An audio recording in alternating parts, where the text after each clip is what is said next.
है हम देखेंगे कि न्यूक्लियर फ्यूजन क्या होता है। फ्यूजन का ऑपोजिट फ्यूजन। फ्यूजन में क्या होता है, बड़ा न्यूक्लियस छोटे न्यूक्लियस में स्प्लिट हो जाता है। ठीक है, अब फ्यूजन में क्या होगा, छोटे न्यूक्लियस फ्यूज होके एक बड़ा न्यूक्लियस बनेगा। मतलब two lighter nuclear fuse together मिल जाएंगे, कंबाइन होंगे, दो न्यूक्लियर कंबाइन होंगे और तीसरा न्यूक्लियस बनेगा। दैट इज कॉम्बिनेशन, कंबाइन होना, फ्यूज होना, जुड़ना। ठीक है, दो न्यूक्लियस जुड़ रहे हैं और तीसरा न्यूक्लियस बन रहा है, दैट इज फ्यूजन। ठीक है, तो फ्यूजन और फ्यूजन ऑपोजिट है। फ्यूजन मतलब स्प्लिटिंग, फ्यूजन मतलब कंबाइनिंग, फ्यूज होना।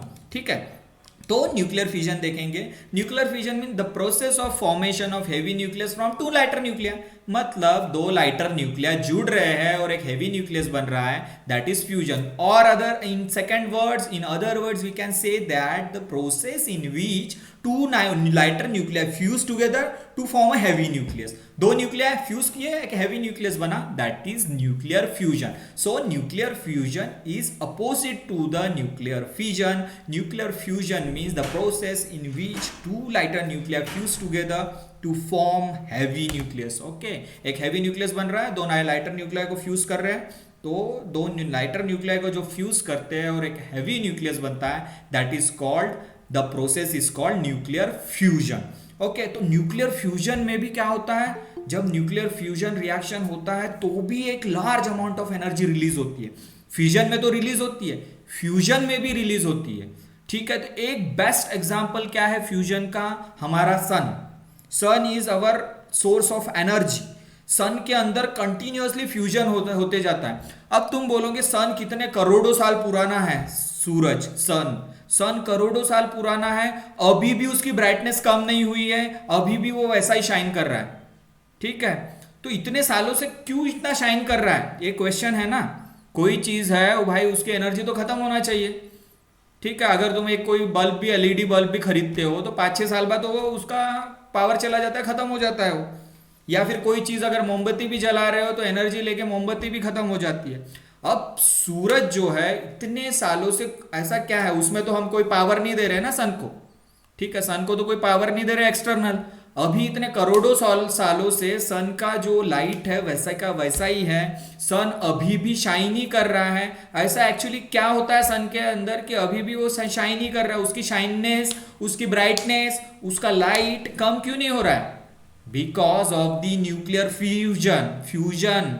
वहां पे न्यूक्लियर फ्यूजन सालों से, करोड़ों सालों से उसके अंदर न्यूक्लियर फ्यूजन होते जा रहा है, होते जा रहा है। उसके वजह से सन शाइन करता है, उसके वजह से सन ब्राइट दिखता है, क्योंकि उसके अंदर रोज ही, हर समय tremendous amount of energy release होती है। सन के अंदर ही फ्यूजन होता है। सन के अंदर क्या होता है, हाइड्रोजन। ठीक है, हाइड्रोजन फ्यूज हो के हीलियम बनता है। सन के अंदर कौन से रिएक्शन होते हैं, न्यूक्लियर फ्यूजन। सन के अंदर होता है हाइड्रोजन न्यूक्लिया फ्यूज होके हीलियम बनते जाता है और ट्रिमेंडस अमाउंट ऑफ एनर्जी भी रिलीज होती है। सन के अंदर कार्बन भी होता है, सन के अंदर नाइट्रोजन भी होता है, कार्बन और नाइट्रोजन भी फ्यूज हो के हीलियम बनाते हैं। सो बाय प्रोडक्ट, और जो प्रोडक्ट है जो बनता है सन के अंदर, जो फ्यूजन रिएक्शन से सन के अंदर हीलियम गैस बनती है। ठीक है, वो हीलियम गैस कैसे बनती है, हाइड्रोजन के कॉम्बिनेशन के। सन के अंदर हाइड्रोजन होता है, हाइड्रोजन कॉम्बिनेशन हीलियम बनता है, साथ साथ में सन के अंदर कार्बन नाइट्रोजन के कॉम्बिनेशन से हीलियम बनते हैं।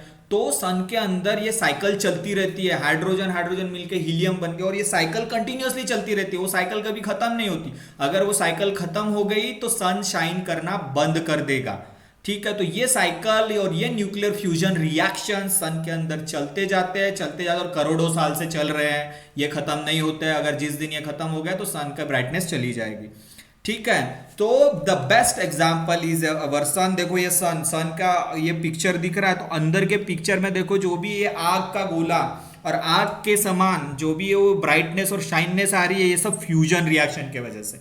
तो ये सन के अंदर फ्यूजन्स होते हैं, हाइड्रोजन के फ्यूजन होकर हीलियम बनता है, कार्बन नाइट्रोजन के फ्यूजन से हीलियम बनते हैं। तो ये कार्बन नाइट्रोजन हाइड्रोजन की साइकिल इसके अंदर चलती रहती है, फ्यूजन होते रहता है और कंटिन्यूअसली एनर्जी जनरेट होती रहती है और सन चमकते रहता है, शाइन करते रहता है। So this is the best example of nuclear fusion. ये हमारा सन है, न्यूक्लियर फ्यूजन, ये हमारा सन है, उसमें फ्यूजन होता है और फ्यूजन होने के वजह से ये इतना चमकता है, शाइन करता है। ठीक है, तो मैंने क्या बोला कि in the fusion process a large amount of energy is released. ये अभी बताया, फ्यूजन होगा तो large amount of energy release होगी, that energy is also called as thermonuclear energy. ठीक है, उसी एनर्जी को क्या बोलेंगे हम, थर्मोन्यूक्लियर एनर्जी। ठीक है, जो एनर्जी फ्यूजन प्रोसेस में निकलेगी, जो एनर्जी फ्यूजन प्रोसेस में निकलेगी, large amount of energy release होगी, that energy will be called as thermonuclear energy. ठीक है, सो अभी ये मैंने बताया फ्यूजन क्या होता है, और फ्यूजन का एक एवरीडे लाइफ का एग्जांपल लिया सन। ठीक है, तो अभी फ्यूजन में रिएक्शन किस तरीके से, देखो एक एग्जांपल दे रहा हूं कैसे फ्यूजन के रिएक्शन को लिखेंगे। ये देखो, ये है प्रोटॉन, प्रोटॉन मतलब हाइड्रोजन न्यूक्लियस। जैसे हीलियम न्यूक्लियस को हम अल्फा पार्टिकल बोलते हैं, राइट, वैसे प्रोटॉन मतलब हाइड्रोजन न्यूक्लियस, हाइड्रोजन न्यूक्लियस को हम प्रोटॉन बोलते हैं। अब तुम बोलोगे हाइड्रोजन न्यूक्लियस को प्रोटॉन क्यों बोल रहा है भाई? ठीक है, यस, क्यों उसको प्रोटॉन बोल रहे हैं? क्योंकि हाइड्रोजन न्यूक्लियस में न्यूट्रॉन नहीं होता। एक एलिमेंट हाइड्रोजन न्यूक्लियस जिसमें न्यूट्रॉन नहीं होता, इसलिए उसको प्रोटॉन बोलते हैं, क्योंकि उसमें प्रोटॉन ही होता है।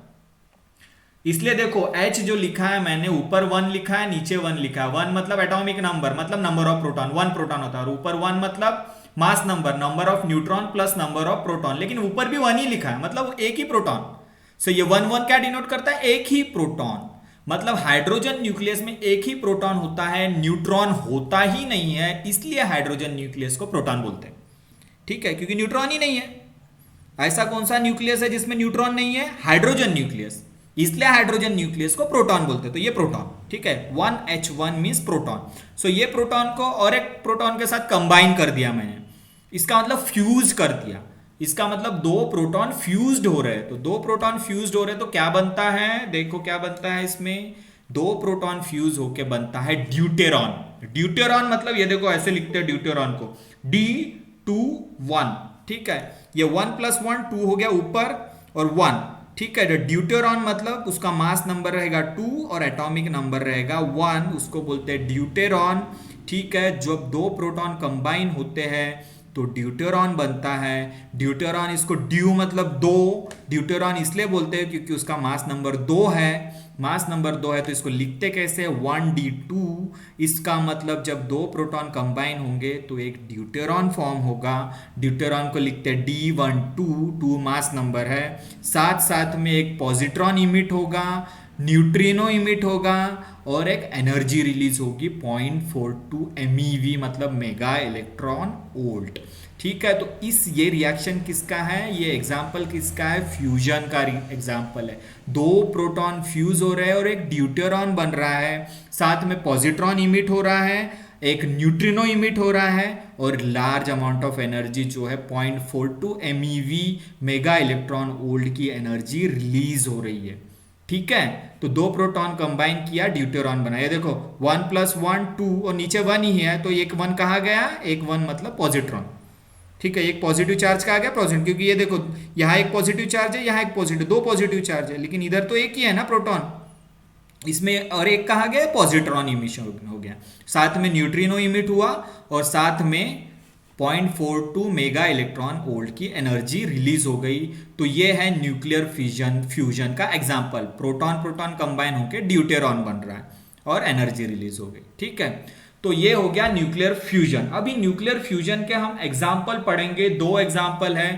क्वेश्चन आता है, एक तो आता है कि व्हाट इज न्यूक्लियर फ्यूजन, और बोलते हैं कि दो एग्जाम्पल दे दो। उसमें एक एग्जाम्पल है प्रोटॉन प्रोटॉन साइकिल और एक है कार्बन नाइट्रोजन साइकिल। ये दो साइकिल पढ़ेंगे।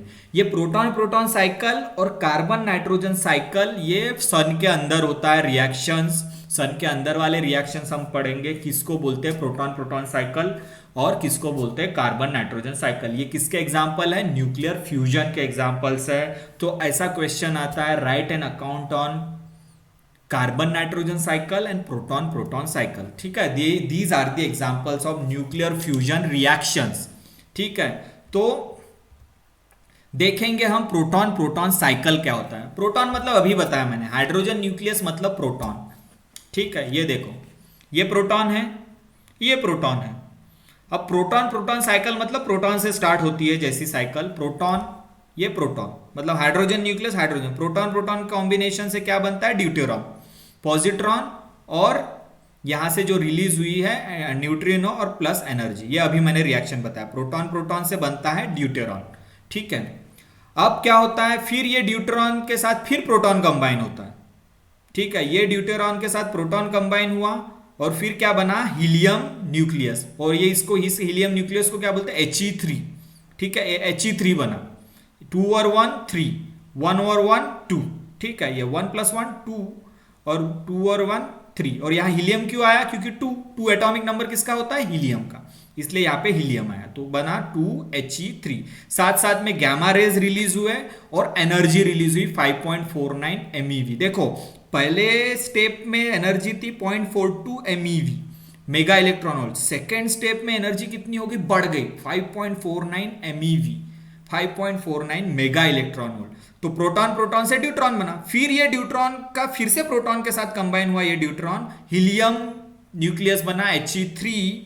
फिर ये He3 क्या हुआ, ऐसे He3 बनते गए। ठीक है, ये तो एक साइकिल होती है, हाइड्रोजन मतलब प्रोटॉन प्रोटॉन कंबाइन होकर ड्यूट्रॉन बना, ड्यूट्रॉन प्रोटॉन कंबाइन होकर हीलियम न्यूक्लियस बना। अब ये हीलियम न्यूक्लियस बहुत बनते जाएंगे वहां पे सन के अंदर, तो ये फिर हीलियम न्यूक्लियस He3 कंबाइन होकर He4 बनेगा, साथ में 2 प्रोटॉन्स रिलीज होंगे और बहुत एनर्जी बढ़ जाएंगी। तो ये जो साइकिल चलती है, ठीक है, साइकिल के एंड में क्या आया हमारे पास, हीलियम न्यूक्लियस आया He4 2।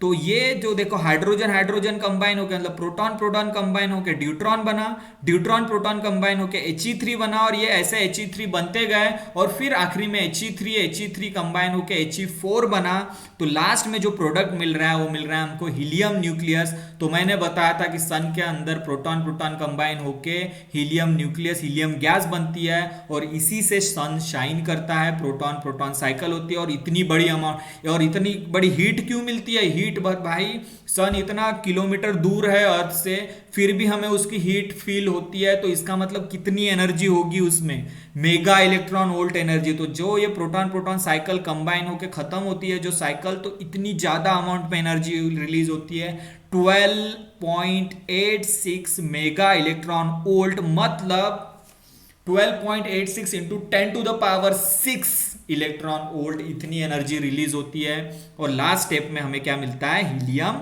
न्यूक्लियस मिलता है। तो इसका एग्जांपल क्या है, प्रोटॉन प्रोटॉन कंबाइन होकर ड्यूट्रॉन बना, ड्यूट्रॉन प्रोटॉन कंबाइन होकर He3 बना, ऐसे He3 बहुत सारे बनेंगे, फिर He3 कंबाइन के He4 बनेगा, He4 2। तो और बाकी पॉजिटिव चार्जेस कहाँ गए, 2 प्रोटॉन रिलीज होंगे, 2H1H मतलब 2 प्रोटॉन्स। ठीक है, याद देखो 3 + 3 6 होता है, तो ये 4, 2 × 1 2, तो 6 हो गया, टोटल मास नंबर बैलेंस हो गया। अब एटॉमिक नंबर 2 + 2 4 होता है, तो ये 2 हो गया, और यहाँ मास नंबर बैलेंस यहाँ एटॉमिक नंबर बैलेंस होने के लिए 2 × 1 2, तो यहाँ बराबर बैलेंस हो रहा है रिएक्शन।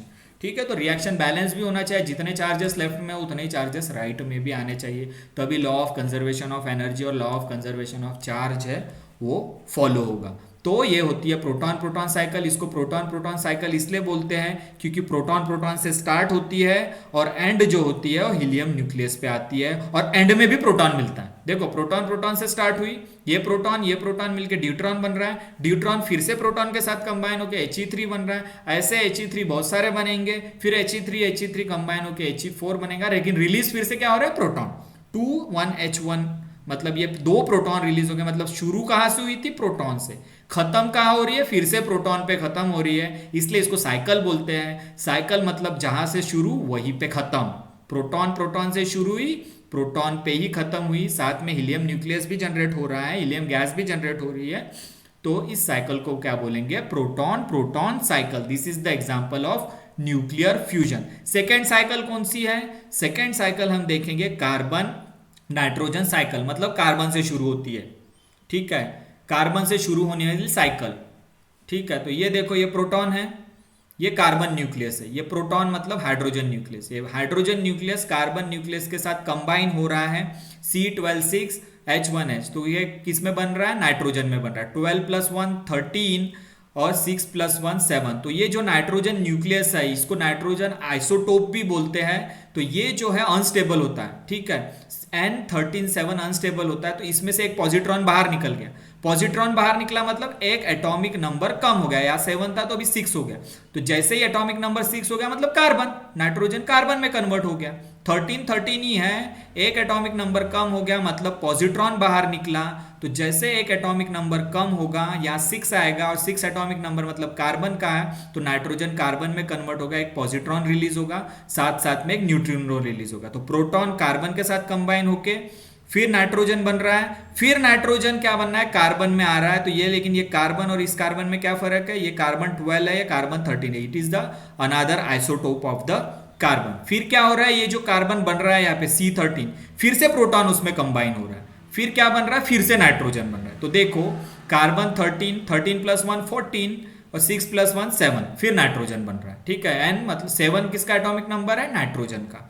तो प्रोटॉन कंबाइन हो गया कार्बन के साथ, नाइट्रोजन बना N13, फिर नाइट्रोजन से फिर कार्बन 13 बना, फिर कार्बन 13 नाइट्रोजन, हाँ ये प्रोटॉन से कंबाइन हो रहा है और नाइट्रोजन बन रहा है। ठीक है, अब जो ये नाइट्रोजन बना फिर से प्रोटॉन के साथ कंबाइन होगा। अभी 7 प्लस 1 मतलब 8 मतलब क्या होता है, ऑक्सीजन। 14 प्लस 1 15 मास नंबर और 8 एटॉमिक नंबर होता है ऑक्सीजन का।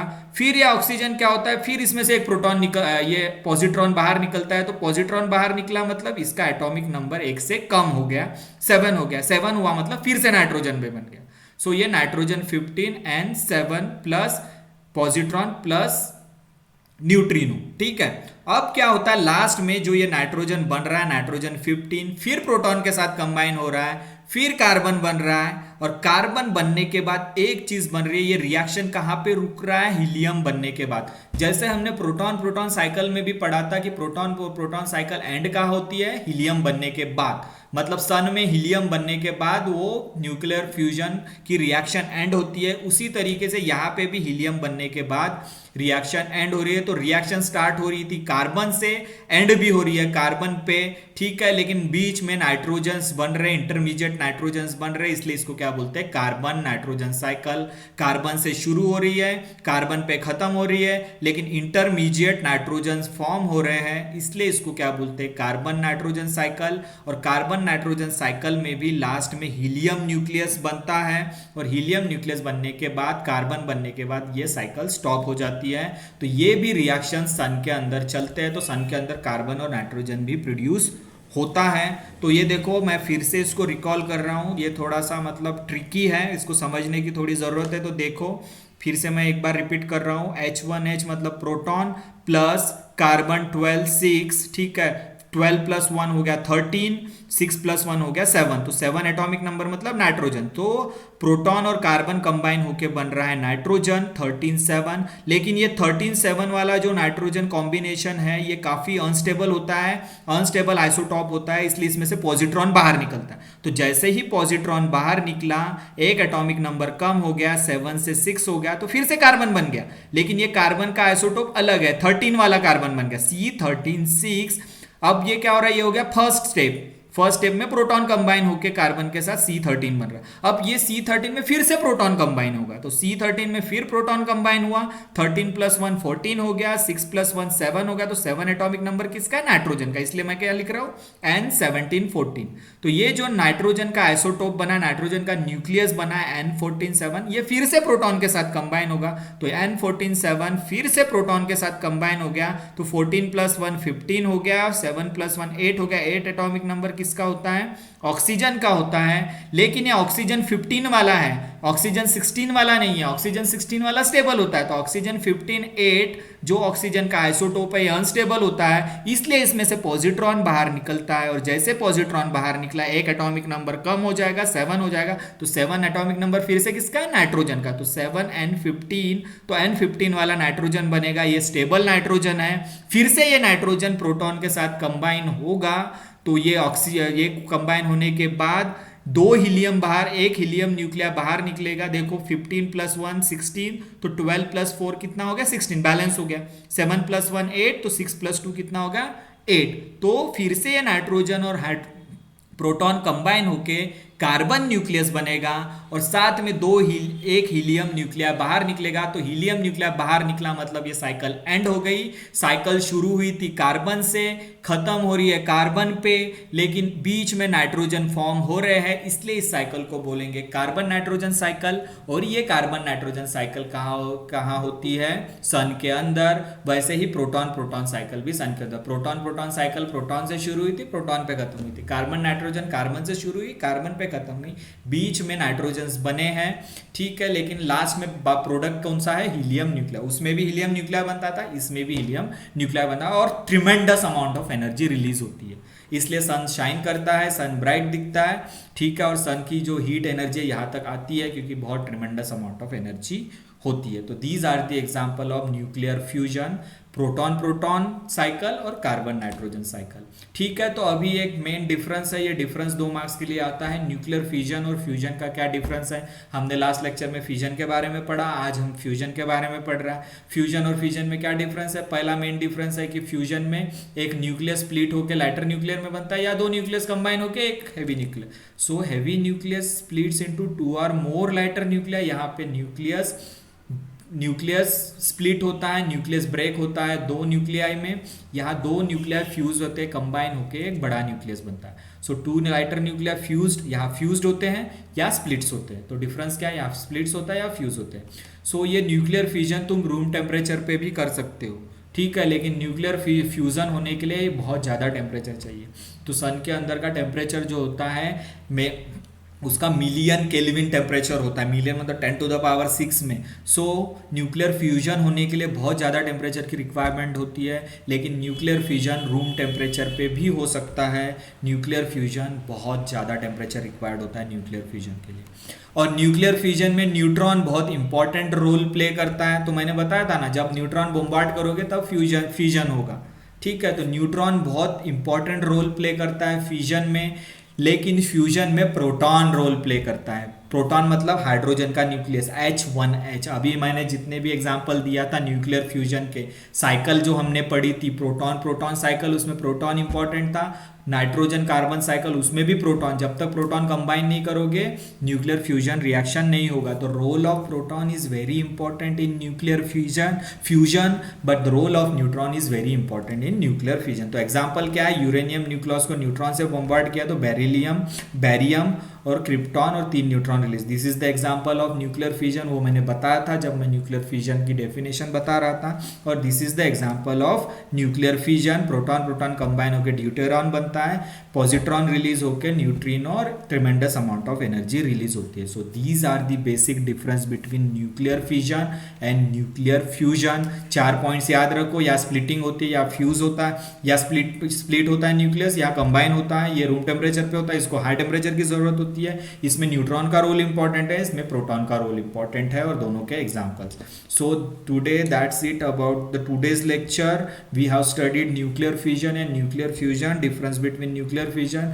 We have studied 2 important cycles or 2 important example of nuclear fusion, in which we have studied carbon nitrogen cycle. We start from the carbon and ends on the carbon, and the intermediate products are nitrogen. That's why it is called carbon nitrogen cycle. And the role of proton is very important, because in each step proton is combining with the particular isotope or particular nuclei. And in proton cycle, start with the proton, ends on proton, and the product is helium nucleus. Proton combines, form deuteron, and deuteron again combines with proton, form He3 nucleus. There are lot of He3 nucleus formed in between, and this He3 nucleus again combine with same nuclei and form helium 4, as well as the release of 2 protons. So this cycle starts from the proton and ends on protons as well, and with the release of tremendous amount of energy. All the cycles takes place inside the sun during fusion.